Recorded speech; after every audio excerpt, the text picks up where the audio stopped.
ZEE5 app download করুন আর দেখুন সম্পূর্ণ এপিসোড একদম বিনামূল্যে।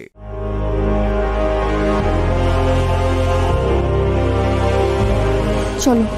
দাঁড়াও মিতু, আগে ঠিক করে নাও আমরা কি কি জিজ্ঞাসাবাদ করব। প্রথমত একটা পুরনো ঘটনা নিয়ে আলোচনা করব, তারপর যদি অনামিকার ব্যাপারে জিজ্ঞাসা করি, কেউ যদি জিজ্ঞাসা করে কেন জিজ্ঞাসা করছি তখন। তাই আগে থেকে ঠিক করে নিই কি কি আলোচনা করব। আমিও সেটাই ভাবছি। দেখো, এখানকার কোনো মেয়ের সঙ্গে কথা বলে আমরা কিছুই জানতে পারবো না, কারণ 18 বছরের পরে মেয়েরা আর এখানে থাকে না।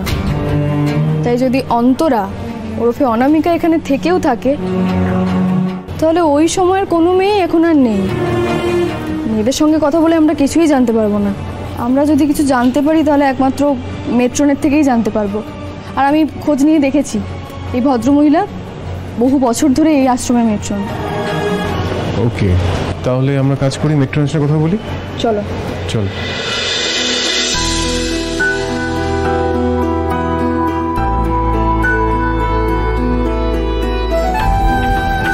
আপনারা কি কাউকে খুঁজছেন?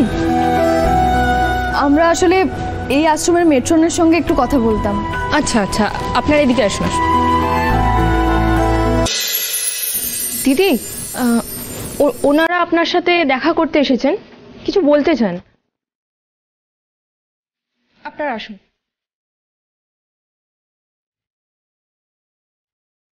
নমস্কার।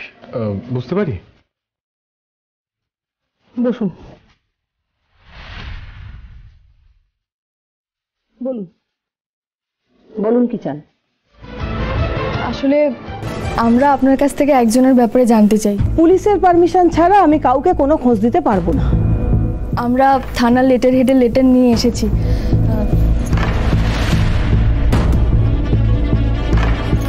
আপনাকে আমাদের সাহায্যের জন্য অনুরোধ করা হয়েছে।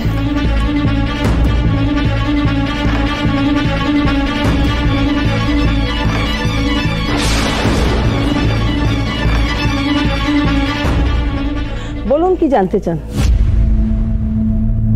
আপনারা মাঝে মাঝে এমন বিপদে ফেলেন না। হঠাৎ কেন যে এলেন, কি দরকারে এলেন কে জানে। একেবারে থানা থেকে চিঠি করিয়ে নিয়ে সোজা এখানে চলে এলেন, অদ্ভুত। বলুন তাড়াতাড়ি কি জানতে চান। দেখুন আমার হাতে কিন্তু বেশি সময় নেই। আমরা আপনার বেশি সময় নেব না। বলছি, আপনি কত বছর হলো এখানে আছেন? সেটা জেনে আপনি কি করবেন?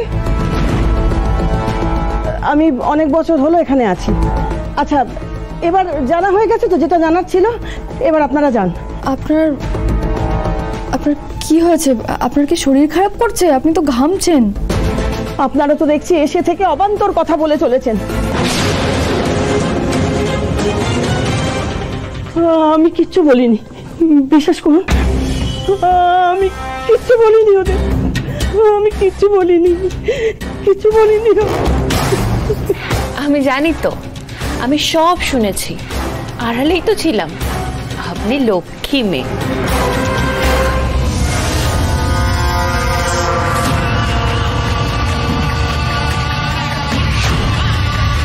একটু পরেই দুজন আসবে, একটা ফটো দেখিয়ে আপনাকে অনামিকা নামের একজনের ডিটেলস জানতে চাইবে।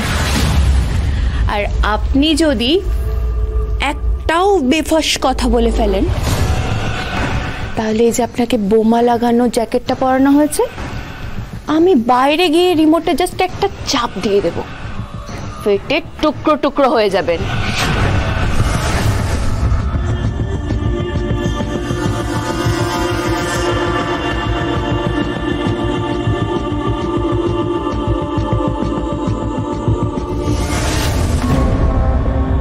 প্রথম ধাপ কমপ্লিট, আর এর পরের ধাপ হবে তোমাকে বেঁচে ফিরতে না দেওয়া, আর সেটা আজকের মধ্যেই হয়ে যাবে।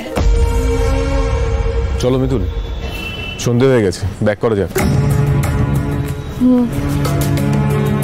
আমিও তো আর কোনো আশার আলো দেখতে পাচ্ছি না। মিতুল কই? তোমার ভগবান তো আমাদের পাশে রইল না? এটাই হয়, বারবার উনি আমাদের সাথে বিশ্বাসঘাতকতা করেন, বিশেষ করে আমার সাথে। আমি আমার মেয়েটাকে আবার হারাবো, সেটা দাঁড়িয়ে দাঁড়িয়ে দেখতে হবে। কিচ্ছু করতে পারবো না আমরা। তুমি সেটা মেনে নিলেও আমি কিছুতে মেনে নিতে পারবো না ইন্দ্রবাবু। আমার গুগলিকে আমার কাছ থেকে কেড়ে নেবে, এরকম ক্ষমতা স্বয়ং ভোলে বাবারও নেই। আমি আর পারছি না, আমার ভালো লাগছে না। তুমি কি সবসময় আমার পরীক্ষায় নিয়ে যাবে? হ্যাঁ, কোনোদিনও পাশ করাবে না আমাকে? কি চাও বলো তো তুমি? খুব একটুকু তুমি জানো তো, মিতুলের দিকটা কোনোদিনও দেখো না। তুমি বুঝতে পারো না যে মিতুল তার মেয়েকে নিয়ে ভালো আছে, তার স্বামী সন্তানকে নিয়ে সুখে সংসার করতে চায়। তুমি চাও না সেটা? তোমাকে একটা উত্তর দিতেই হবে বলে বাবা, একদম চুপ করে থাকতে পারবে না তুমি। কেন সবসময় এরকম করো? সবসময় মুখ ফুরিয়ে দাও, বলো কি হলো?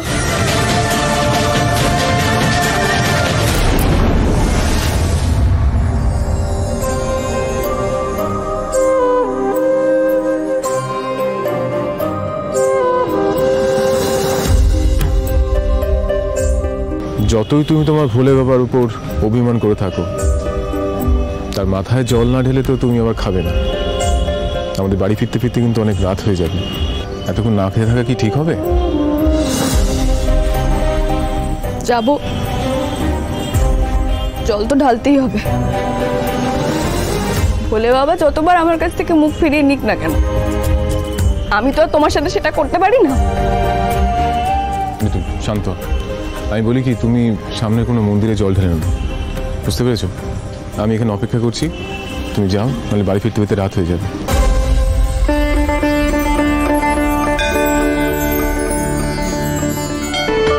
আমি কোনো একটা পথ তো পাবো বলে বাবা, বলো না।